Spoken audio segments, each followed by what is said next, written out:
When or if does an unborn child have constitutional rights? Well, under our laws currently, that is not something that exists. The unborn person doesn't have constitutional rights.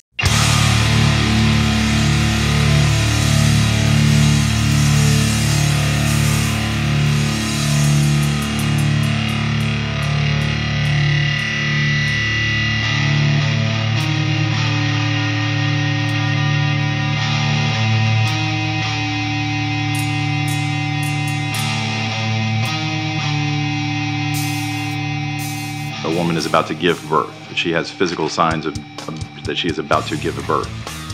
Would that still be a point at which she could request an abortion if she was so certified?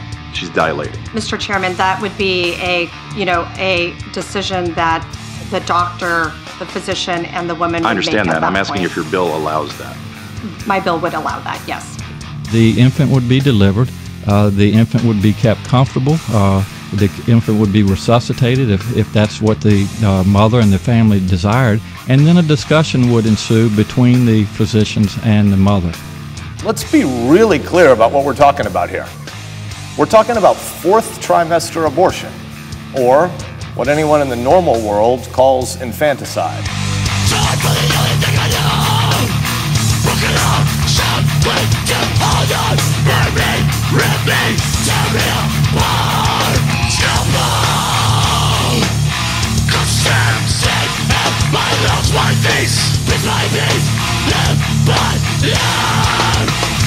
You refuse to listen.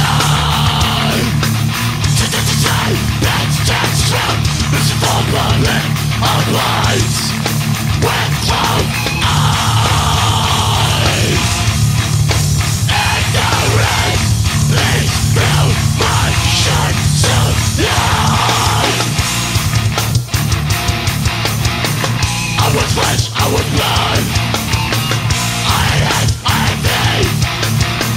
I said would see. No more.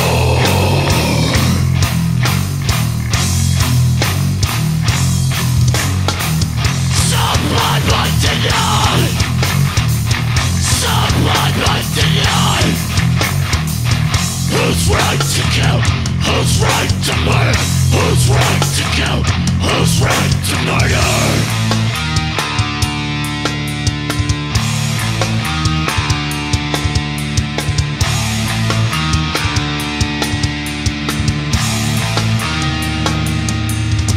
My eyes begin to close.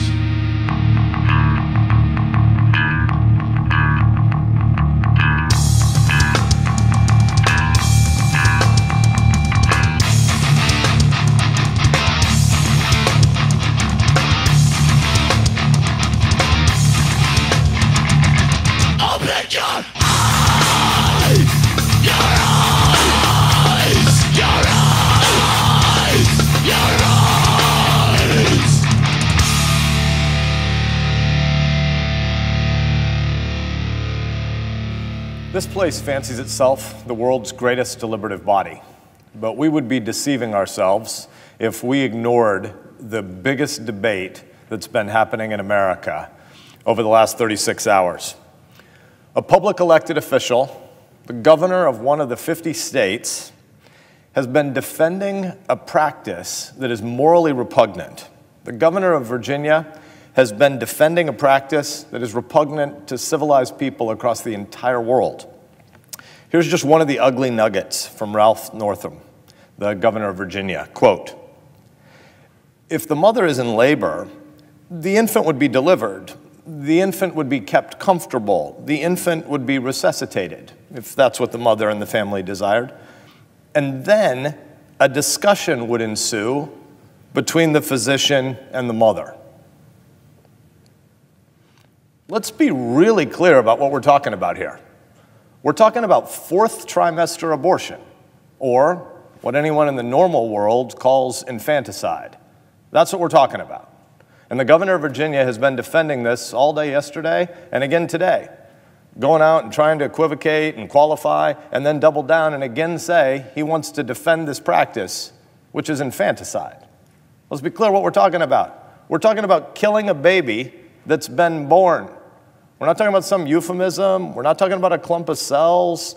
We're talking about a little baby girl who's been born and is on a table in a hospital or a medical facility, and then a decision or a debate would be had about whether or not you could kill that little baby. We're talking about the most vulnerable among us, and we have a public official in America out there again and again defending a practice. This is infanticide that we're talking about. This should be so far beyond any political consideration.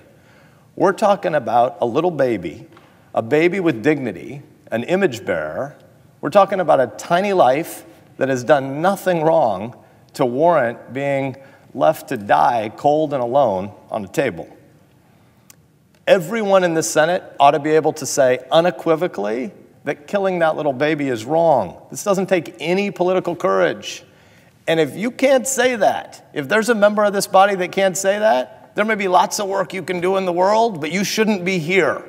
You should get the heck out of any calling in public life where you pretend to care about the most vulnerable among us. There should be no politics here that are right versus left or Republican versus Democrat. This is the most basic thing you could be talking about. We're talking about a little baby born alive, and we have a public official in America defending the idea, well, you could have a debate about killing her.